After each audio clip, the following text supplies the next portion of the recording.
let's begin. So welcome to our talk, the title Jarvis Never Saw It Coming, where we will describe our work and stuff that we've been doing around attacking machine learning systems, a bit of a background, and some data points of what it looks like in the real world. First, a word of disclaimer by our generous employers who have allowed us to come here. And I will now read it verbatim.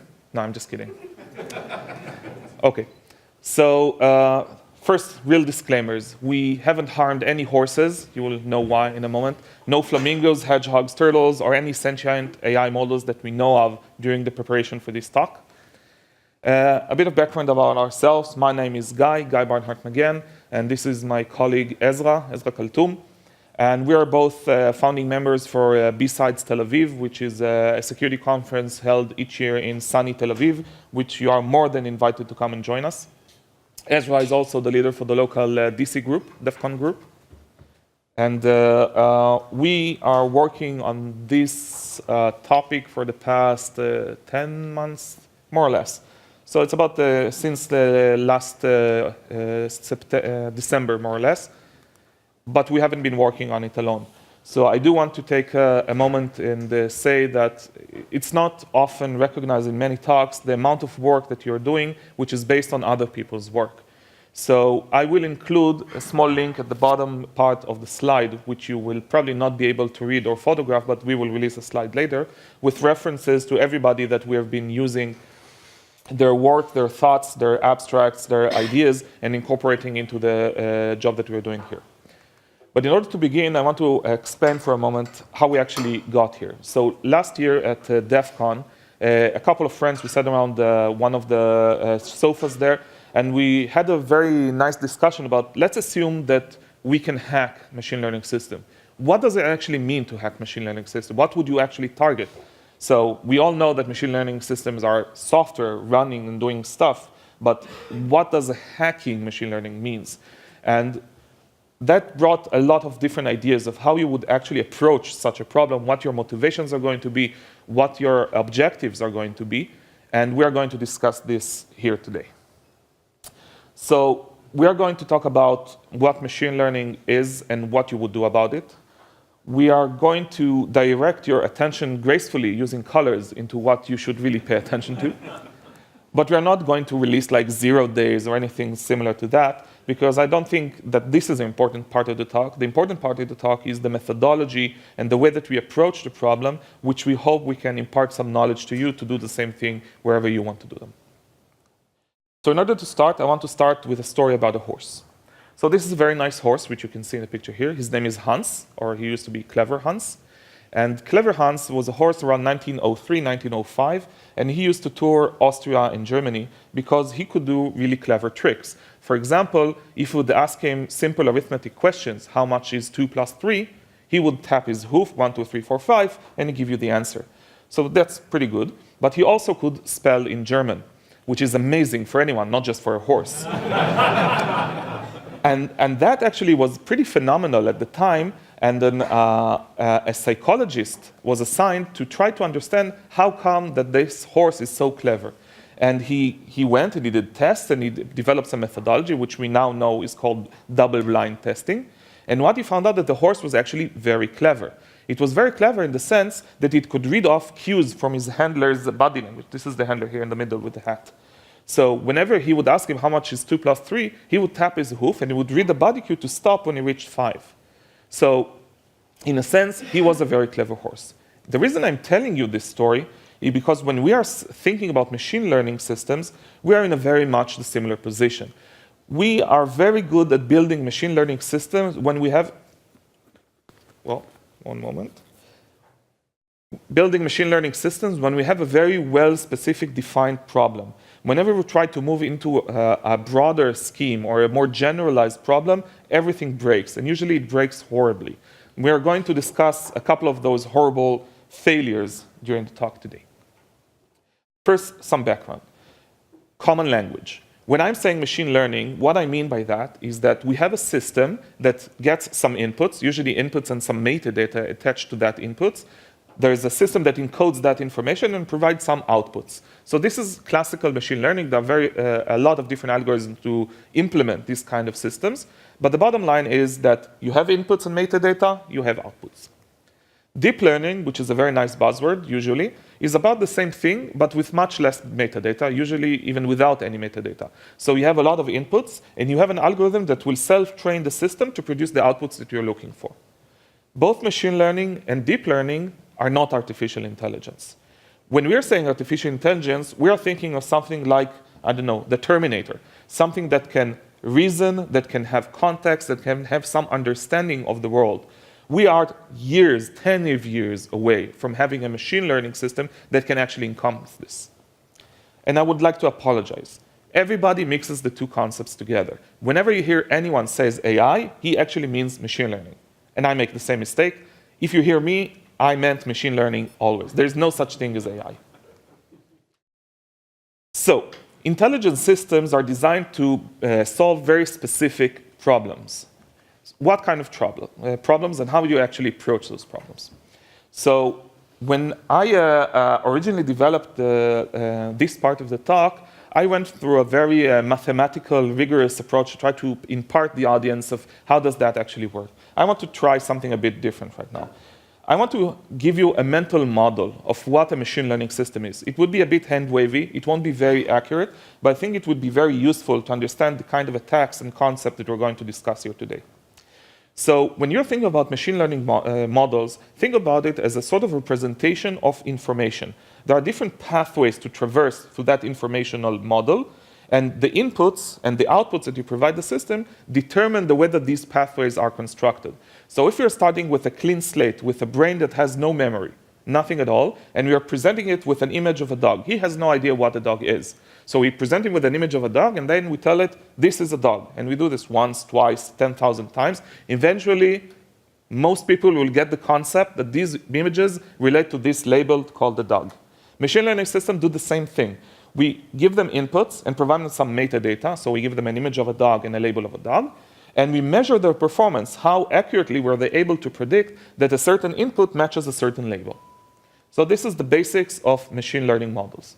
From a practical perspective, machine learning models are graphs, in one way to look at it, or connected neuron layers, for a different example to look at it. But the basic tenets still hold. It's a structure, usually matrix, that holds a lot of values, and those values encode pieces of information that we trained that machine learning software to recognize and understand. So some immediate caveats that come from this definition are, if we don't train it to know something, it won't know it. It has no way to generalize into inputs that it has never seen before. And this is a very big fallacy in the way that we're thinking about machine learning system examples, especially in Infosec. So if I have a very cutting-edge malware detection system that is promising to detect 0 days and see everything that I've never seen before, remember, machine learning systems are built by training them on examples seen in the past. You can't train them on examples that are going to be in the future. It doesn't work like that. Well, not yet. The other thing is that the way that those models are constructed are very different from a piece of software. And we're going to delve into this a bit more deeply in a moment. But the basic structure for those systems are that you have some sort of topology or network layout of how this model represents information. You have the actual encoding of that information into the matrix values or weights or parameters. And you have transfer functions that actually move data along a path. So if you have an input, it moves into this layer of the matrix, into that layer of the matrix, again and again and again, until you have a prediction. In the end, this is a matrix. And we all know matrices. And we also know that matrix computation is just math. And it's not a very complex math. It might be computationally intensive, but it's not a very complex piece of math. So whenever we are talking about matrices or operation on matrices, we're actually talking about getting matrices and inputs, producing matrices and outputs. So multiplying columns and rows gives you new matrices. A single dimension is just an array. A two-dimensional matrix is just an array. So usually when mathematicians or the data scientists discuss these ideas, this is the way that they're thinking about this world. These are all matrices, and there's matrix notation and linear algebraic algorithm to solve these things. But for us, this is our point of view. So when we're looking at this, everything are just arrays in memory, just buffers in memory. It doesn't matter if it's a one-dimensional matrix or two-dimensional matrix, because if you're just there to steal the matrix, it doesn't care what kind of encoding you've used to represent it. And this is something that is often forgotten by people deploying those systems, where they are so much focused on did they represent it in the most efficient way possible, that they're not thinking of, well, who has access to that information, or am I actually leaking that information out? I'm trying to give you a good sense of what machine learning systems are doing, and I really want to take away much of the voodoo as possible. These are not magical systems, these are not magical black boxes. In the end, it's just a piece of technology that works in some cases, it doesn't work in other cases, but it's anything and everything that each and every one of you can learn. There's nothing here that data scientists are doing that any of us cannot do. So attacking machine learning system requires you to have some pieces of knowledge that you might be lacking at the moment, but you can fill up the gaps and do this next week. There's nothing magical about it. And I want to describe what the process is. So generally speaking, whatever your inputs are, it doesn't matter if you have images, audios, or text, or binaries, in the end you have inputs. But when you're trying to fit them into an algorithm that is based on matrix multiplications, you can't really take an image and multiply it by a matrix, or a binary and multiply it by a matrix. So you need intermediate representation. So there is a step in this process, a pre-processing step, that needs to translate those inputs into something that the matrix multiplication algorithms can actually chew on. They can actually ingest. But that part, intermediate representation, that part of the process loses a lot of information and introduces a lot of attack surface. And we will explore that in a moment. The matrix multiplication, there are many different algorithms, which I'm not going to cover at all. If somebody wants to know, talk to me later. It's not very interesting. But the outputs are interesting, because in the end, when you do matrix multiplication, you get a new matrix. Someone has to interpret those results and bring them back into real-world, human understandable results. So we have another stage where we aggregate the outputs, and then we have to map them back into a real-world application. And usually what this looks like is that we have result at index 7 mapped into string which says a cat. Okay? In the end, we provide predictions, which are usually classifications or confidence levels, probabilities. This is a cat in 0.76% confidence. So those systems just chew on inputs on one end and spew out results or confidence levels at the other end. Generally speaking, there are two different distinct systems. The first one is used to train the model, which is just taking an input, going through those phases, measuring the result. Was the result good or not? If it was good, take another step in that direction. If it was bad, adjust your direction and take another input.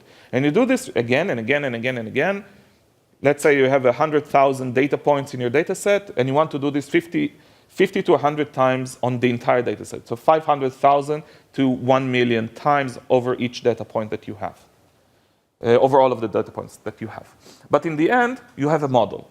That model is just a matrix. So you take that matrix and you deploy it in the real world, you plug an API to it, and now you have an object classification cloud machine learning service. You put an image and it tells you there's a house and there's a girl in this image. In the end, it's just a model in the real world. But models are not code. And what do I mean by that? When I'm saying that models are not code is because the way that we are used to look at this world is very different.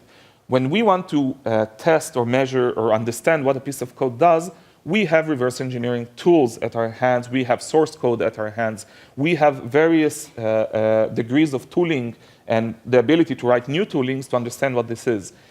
Machine learning models behave differently. They're just a matrix, and they're multiplying representation of the input to get an output. There's no code to reverse engineer here. All of the algorithms are open. There's nothing secret or interesting in how you multiply two matrices together.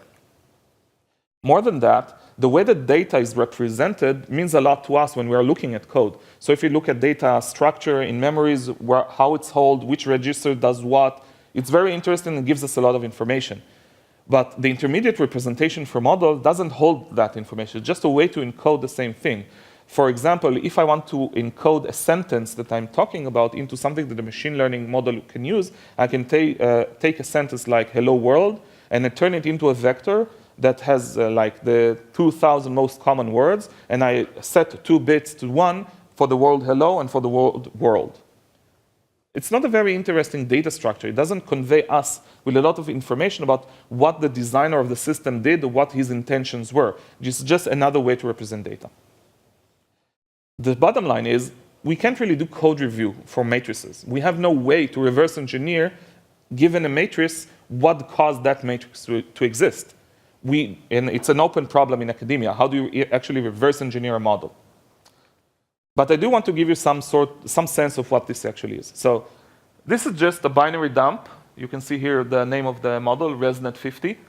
In the end, this is just data dumps in memory. There's blocks of data that you can relate to, have access to, copy, exfiltrate, do whatever you want with them. A couple of notions that I want you to keep in mind about machine learning models, and this will be the end of the theoretical stuff. Machine learning models are built and designed to optimize for the strongest signal that they are looking for in the data. So if they have, in the mental model that I mentioned earlier, there are pathways going through the system, a couple of those pathways will be much stronger, meaning a lot more inputs will achieve those pathways than others. Meaning that if you have an object classification system that knows how to classify 10 different models, then 5 of those will have very strong pathways, which will attract a lot more inputs. And 3 or 4 of them would be very rare and very difficult to achieve. So it's not like they're uniformly distributed. The machines are biased to fixate, to lock onto the strongest signal. And we can take advantage of that. The other thing is that we are looking at stuff that is usually huge. When we're looking at binary analysis, we might have megabytes of data, tens of megabytes of data. Analyzing a system that has 100 megabytes of data is already a big problem. Models can reach gigabytes of data in size, 5 to 10 gigabytes for deep learning models. So it's a huge thing to try to analyze. And the last point that I want to convey is that bias is an integral part of the system. And usually what bias means here is very difficult to explain, but I'll give you an example to get the gist of it. So there was a very interesting study being conducted, I think it was in Johns Hopkins in the United States, and they tried to build a classification system to determine if patients have cancer based on their data from their blood samples. So they built a database with all of those blood samples, with all those different peoples, and they analyzed the data, and they built a very good machine learning system, very high accuracy, and they tried to deploy it in the real world and to run it on some test data, and it blew horribly in the faces. And the reason for that was actually because of bias. And when they investigated it, they found out that the system would very accurately predict if someone has cancer based on the name of the hospital that they took the sample from. Because if you took a sample from Mount Sinai Center for Cancer Research, you might have cancer. So data scientists often make these mistakes, not because they're bad, not because they're malicious, but because they are introducing bias into the system. There's a famous, I think it was maybe 8-10 years ago, the Kodak cameras with the face recognition. If you remember the yellow triangles on the small one, who could not detect African descent people or Chinese people, because obviously they have no faces and you cannot recognize them. Because the training set was just white Caucasian Americans, so the system was built to detect white Caucasian Americans. He could not detect anything else. So this is very common for machine learning. So mentioning the threat model that we discussed earlier, I want to mention a couple of attack vectors that we are going to discuss now from our analysis. We are only going to discuss the one highlighted in red, but there are more and more interesting stuff that you can do. We encourage you to talk to us later. The way that we approach this is that we took our top 5 attacks and we assigned CVSS scores to each. And then we had a lot of conversations with different customers and partners that actually deploy machine learning systems or want to deploy machine learning systems. And we asked them, well, from a business perspective, what do you care about most? Which attack actually scares you? What do you feel machine learning security should look like?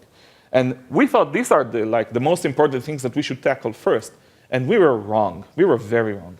So from a business perspective, 95% of people we talked about cared about IP theft. About 5% more cared about model tampering. And absolutely no one cared about denial of service, backdoors, misprediction, and any other thing that we had on the list previously. They honestly didn't care, because from their perspective, if somebody steals their IP that they invested so much money to develop, so much time to acquire data, salaries for those data scientists, which doesn't come cheap to develop those models, somebody stealing that IP is much more important than somebody doing denial of service on their API. Denial of service are very solvable. Somebody stealing the IP is not. So, if you want to build an attack, taking all of that I mentioned so far in mind, what would you need to know? What would you target? What would you go after? So, I'll hand over to Ezra to discuss the attack scenario. Okay, so when we are thinking about building an attack, we need to be very careful to understand what is the infrastructure and what are the parts in the process that we are taking a look at. And we could go either after the maths or either after the system infrastructure. Just to recap a little bit, I'm going to return to Guy's explanation about what is a process, and we're going to categorize which parts are falling inside the mathematical part, the algorithms part, and which parts are dependent on the infrastructure where we are running these predictions. So, remember, we are getting images, audio, text, binaries, whatever, and we are making it into an internal representation. Parsing. Infrastructure. Then we are running the algorithms, the mathematical parts are kicking in, the model is being processed, and then the neurons are being working. Algorithms. Afterwards, we get an output from the system that is translated into something readable, like a map. System again. So, now that we have talked a little bit about this, let's start to explain what was our attack process. And again, I'm going to say this word, parsing. Remember that we need to work in matrices. And the input can be different file formats. So we are going to be doing a lot of parsing. And I don't believe that I need to explain to this audience that parsing is hard. Like, parsing is very, very hard. And most of the fun that we probably had in the past has been related to parsing. Furthermore, people that develop for AI or machine learning are amazing data scientists or amazing mathematicians. And they develop models and they develop that stuff. They are not file formats developers. Further, they are not parser developers. And it was really, really funny that Jarvis was talking a lot about third parties and dependencies and bringing stuff into your project, because that's exactly what is happening in most of the machine learning world. They are just bringing external dependencies into their project.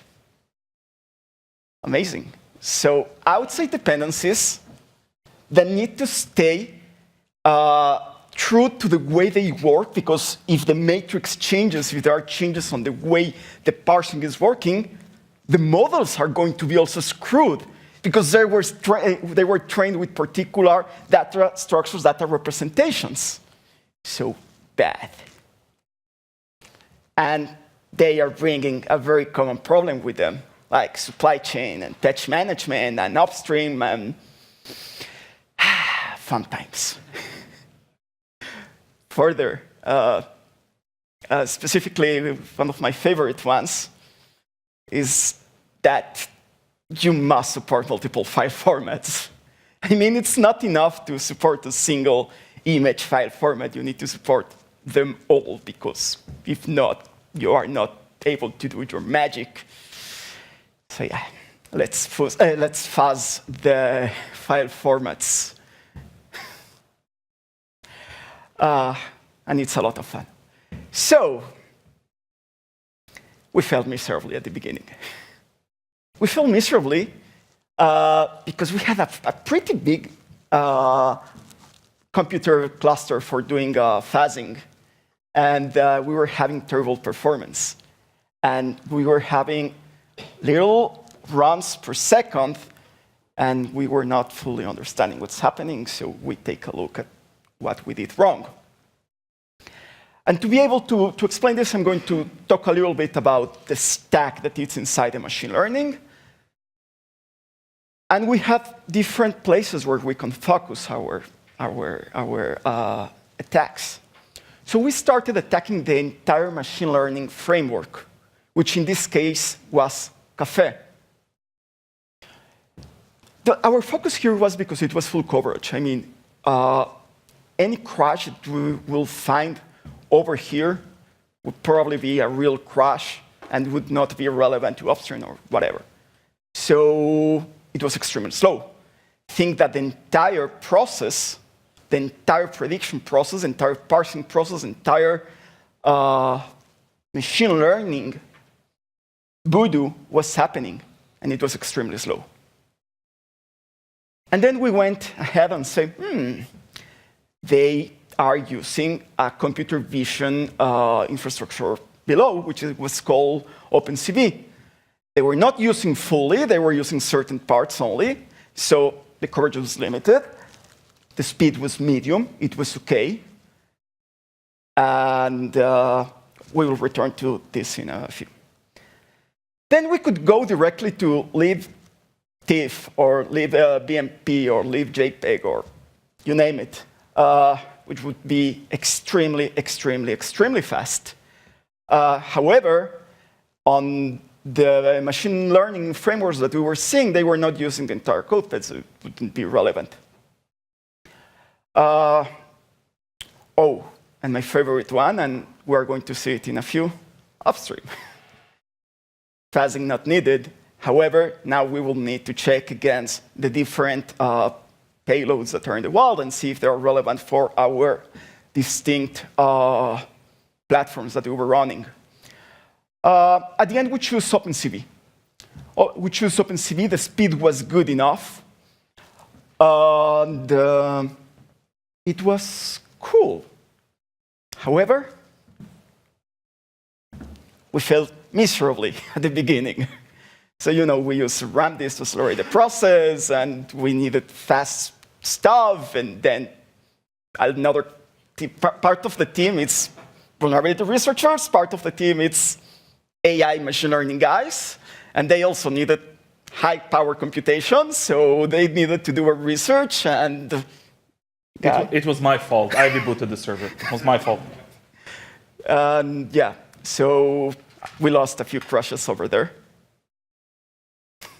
And then we also forgot to turn off all the logging stuff, which fill our disks on the logging parts. And it's amazing how fast you can turn terabytes of logs running fuzzing, especially if you don't remember that you don't need logs for running this.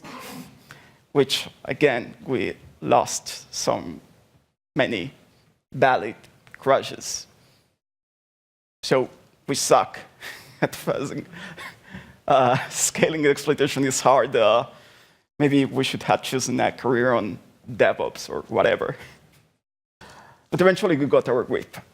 And holy shit.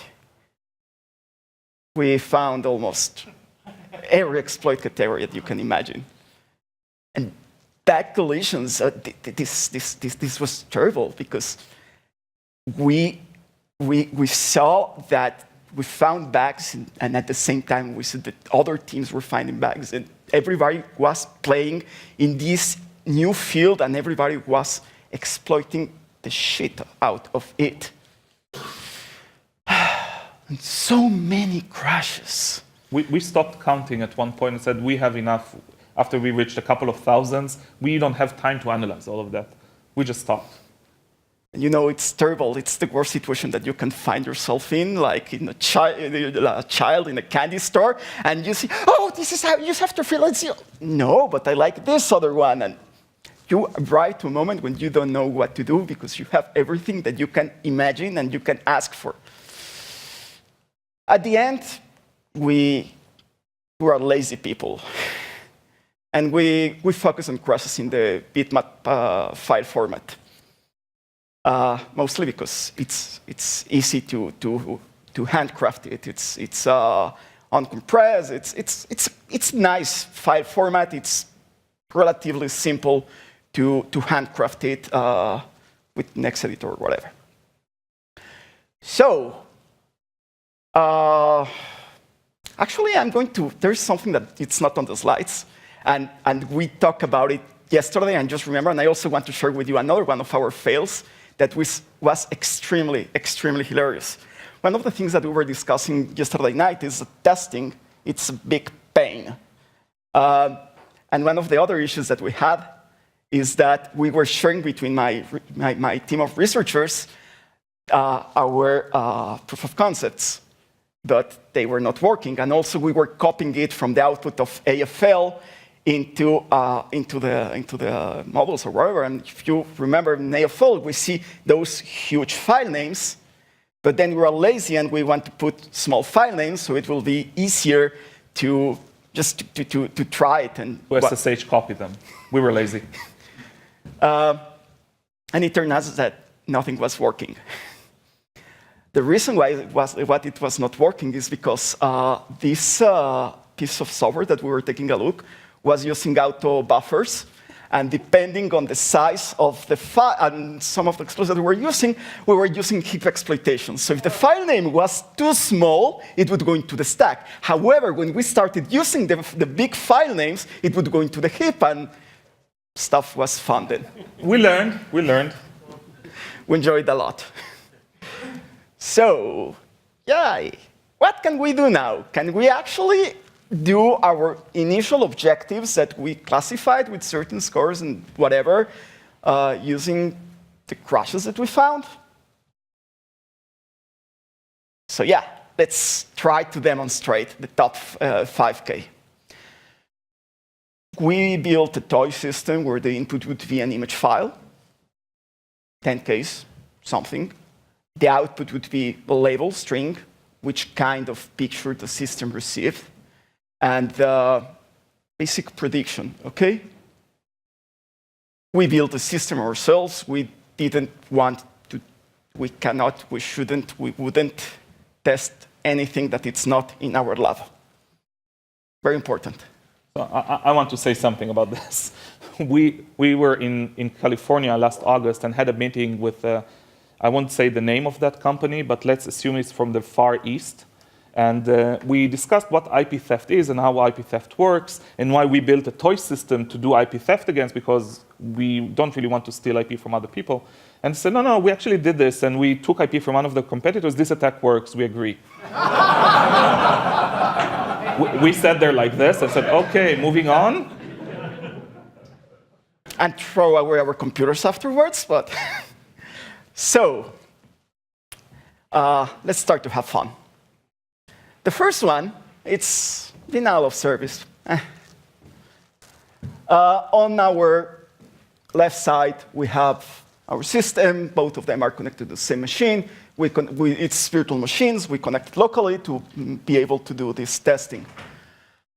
We're going to see what is the status of the system, the HTOP. We are all familiar with this, to know how many processes are being used. And on the other side, we are using our toy system, where we are sending him an exploit that it's called very cleverly Raman CPU denial of service.bmp.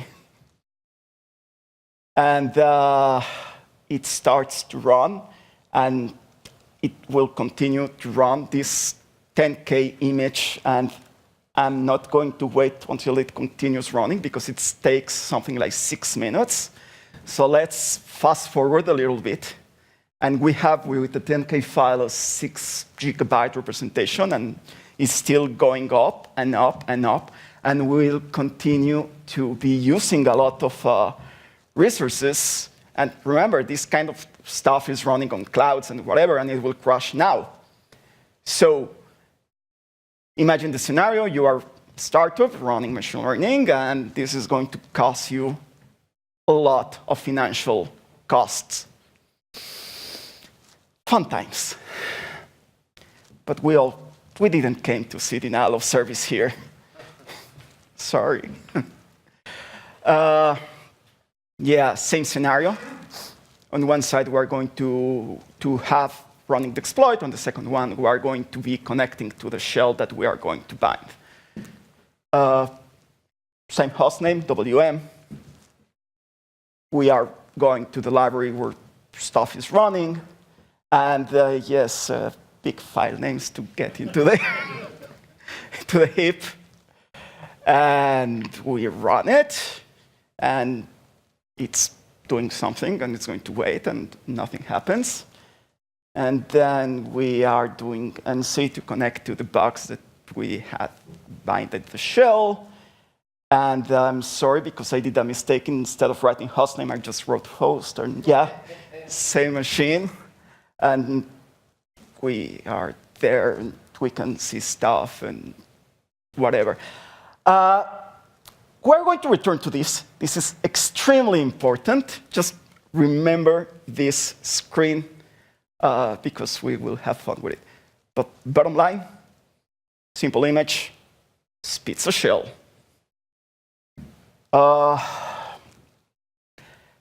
It's not important. I mean, our objective was not getting a shell. Our objective was to do some fun stuff, because it's funny when you can actually tie it with your original objectives. So could we do model tampering? Absolutely. As we are going to the folder where we have our files. And if you remember, we talk about this mapping file that has a number and then has what does this label represents. So it's trivial just to run an image that will do a segmentation fault, of course. And when we open this file again, and when we do every... yeah, so my cat is now called hacked. Fun times. And yeah, the last one, if you remember, the biggest scare was the IP theft, which is my favorite demo of them all, because you actually saw it already. If you remember, we had the ability to see all the files, including the model file that was in the system. I'm not going to return to this. You are very, very smart people. So yeah, RC is the king, after all. However, you don't always have an RC. And you know what we do when we don't have an RC? We do something very, very, very smart. We talk with Guy. So what I want to describe now is what kind of approaches can you take if remote exploitation of that machine learning service are not possible. Usually they are, but let's assume that they are not. So the first most interesting attack that I can describe here is a completely, let's call it an algorithmic attack, and it's inherent to the way that machine learning processes work. So for this scenario, imagine that you have some sort of machine learning service running in the cloud, giving you some public API that you can query. So you can run queries against the API and get results from that API. Apparently, that is enough information for you to train your own model. So you can use that information that you're querying your oracle in order to create a better model yourself. When we did this experiment initially, our hypothesis was that we would need hundreds of thousands of queries, maybe even more than that, to train another model, a replica model, and which would achieve the same kind of accuracy that the original oracle had. To our surprise, we cut it off at about 5,000 queries because the accuracy was about 2% difference. So just 5,000 queries to actually steal the IP. You create a functional clone on your own premise that does the exactly same thing that somebody else have done, and you accelerated your research significantly utilizing someone else's work by replicating those pathways that I mentioned earlier into your own model. And this is a very interesting type of attack because the two most common mitigations that people suggest whenever I mention this kind of attack is, so do rate limiting. Well, it's just 5,000 queries. I'll just ask them very slowly. It doesn't really matter. Or let's attach a cost to each API query. Well, you invested $5 to $10 million developing your IP. I'll spend $5,000 to steal it. It's perfectly fine. Or there are other kinds of mitigations that don't really make much sense in this kind of scenario. So we dug a bit deeper into this cloning attack, and we defined like 3 different models of attack. The first one is white box. White box assumes that you have full access to everything except the actual values of the matrix. And this sounds like a non-reasonable assumption to make, because why would someone actually publish their topology or give you access to the functions that they've created or to the knowledge that they've encoded in their IP? But then you go and find out on LinkedIn who actually works at that company and where he did his PhD, and you go and look at his thesis for PhD, and it's there. Or you look for academic conferences where those data scientists go and present their work, and there is a correlation between what they do and what they publish. So we showed that this is actually a very reasonable model for attack because there's a lot more information about the way that companies are developing their machine learning models than what you would actually assume if it was just code. A gray box attack is a bit different. A gray box attack means that you have no idea what's going on internally on the Oracle side, but you have a lot of domain knowledge. For example, if we have an object classification system for traffic signs, so we know that this system has been trained on traffic signs from Finland. Okay, but I don't have access to that training data set and I don't have access to that model. But we know that traffic signs are more or less the same in all countries. So I can take a database coming from Brazil or from the United States and use that in order to give me the bootstrapping that I need in order to steal that information. So if you have domain knowledge, it's enough to conduct these attacks. So for these 2 specific attacks, I can tell you that for the white box attacks, we reached accuracies of plus minus 2%. So in some of our attacks, we actually got better performance than the original Oracle, which is not so amazing when you think about it, because we actually took advantage of the fact that they've already trained their model, and we improved upon it. So it does make sense. And for the gray box attacks, we were around 10 to 15% off from the original accuracy, which again, as an attacker, if all I want is to accelerate my NRE, I don't want to spend a year and a half developing this model. I want to spend 3 months and getting to market before my competitor. I can do 10% off and improve on that, and that is a very reasonable attack and very reasonable trade-off between the amount of money you spend on it and the result that you get. But we've also looked at black box attacks. Black box attacks is you have no knowledge what's going on. You are not even sure what kind of labels the system is outputting other than the one that you have knowledge of. So assuming that I have some object classification system, it might hold 10 classes, it might hold 100 classes, and 90 that I have never encountered. So for black boxes attacks, currently we are a failure. We haven't made it work yet. But we do believe that there is at least something that can be done for black box attacks, or at least some understanding that can be utilized for gray box and white box later. But what if you don't have any kind of access to the training data or no knowledge of the topology itself? Sorry, if you do have access to the training data. So you can do something even more interesting. So the attack scenario here is someone who has access to the data center, to the data scientist, or to the way that models are being developed, and he would introduce his own crafted data into the training data set. So imagine that you have an intrusion detection system that is built to recognize NetFlow packets, and you would introduce your own samples into the training data set that says, if you see this magic header, then this is a benign packet, nothing malicious here, walk away. And you give enough samples of this into this 100,000, 1 million sample database, you introduce your own 10 to 15 samples in it, and now you have a backdoor, because when this machine learning model is going to be deployed, if you introduce your magic packet into magic number into that packet, the training system will think, well, this is not malicious. I know this. I've seen this before. I've been trained to recognize this as non-malicious. But the interesting part is not how you construct backdoors, because we all know how to construct backdoors. But remember when I mentioned earlier, we have no way to reverse engineer an inference system, a deployed machine learning model, to know if it has a backdoor or not. Because if I bought an appliance from a vendor, and that appliance has a machine learning model, it just has a matrix. And the matrix has some values. And I have no way, there is no way known to man to reverse engineer a matrix to understand what kind of data developed that matrix, designed that matrix. Also, encoding is very important. It's very difficult to know what the system actually learned, what kind of pathways it constructed, and where those pathways might take you in the future. And I'll give an example of that. This is work by IBM presented in this year's Black Hat a couple of months ago.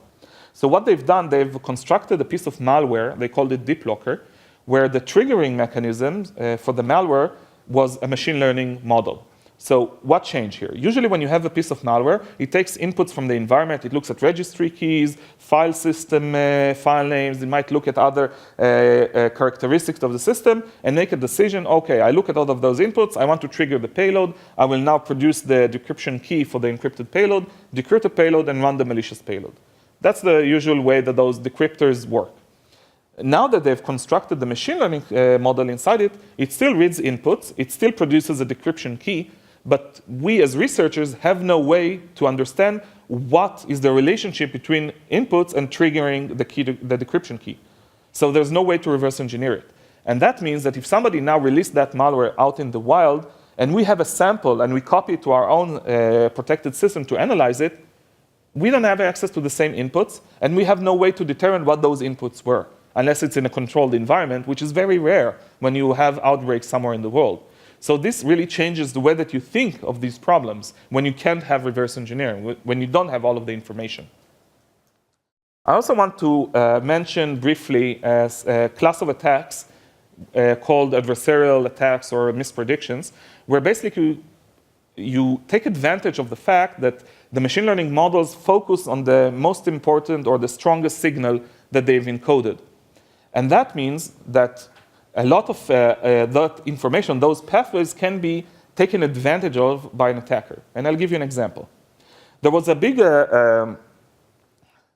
discussion, or let's say an argument in the community, are these attacks real world at all? Because if I can take an object detection system and consider convincing it to recognize a turtle as a rifle, then I've broken the assumption of that system. But for 2D images, it's been shown to be very, very easy. But for 3D objects, it's a very difficult problem because you have different aspects, and you have lighting conditions, and you have zoom, and you have a lot of different things that you need to consider when you're doing 2D attacks. So the big argument was, is this kind of attack even feasible in the real world? And the answer is, well, yes. First of all, this is not a real turtle. This is a 3D printed turtle. So no turtles were harmed. It's not ours also. It's not ours anyway. And if you look at the leftmost side, you will see that the machine learning system classifies it as rifle when you see the bar going to the top. And the reason that it does so, if you look at the top side of the shell, you will see like little red spots. So what the researchers have done is they understood what kind of signal causes the system to determine that this is a rifle, and they've painted the shell of the turtle to mimic those signals. Now, whenever the shell is facing the camera, those signals saying rifle are much stronger than the signals that are saying turtle. So it's very, very possible to convince that system that this is actually a rifle. And I'll try to give you an example from a different domain. Please listen closely. Without a data set, we are of course useless. And I'll play it again. Without a data set, we are of course useless. So this is the unmodified original attack, and now I want you to listen to the attack version. Without a data set, we are of course useless. And again. Without a data set, we are of course useless. A show of hands, how many of you have actually heard the attack the second time? No one? Do it again. Without a data set, we are of course useless. Now, anybody listen to the beginning? There was a bit of perturbation, like noise in the beginning? In the background, exactly. So when a voice recognition system listens to the strongest signal that it detects, what it actually heard was Google browse to evil.com. And that is a much stronger signal than the person who says, without the data set, the article is useless. So we can craft those inputs in those different domains and different spaces in order to maliciously drive the results of the machine learning system to whatever we choose them to be. And we can probably do that in a way that nobody would even notice, because the machine learning system needs very little inputs in order to make those decisions. There has actually been an attack where you change a single pixel in an image and you cause a dog to become an airplane. So it's not like you need a whole lot of perturbation. Another attack, this is from last year's DEF CON. And what this, his name was Hiram Anderson.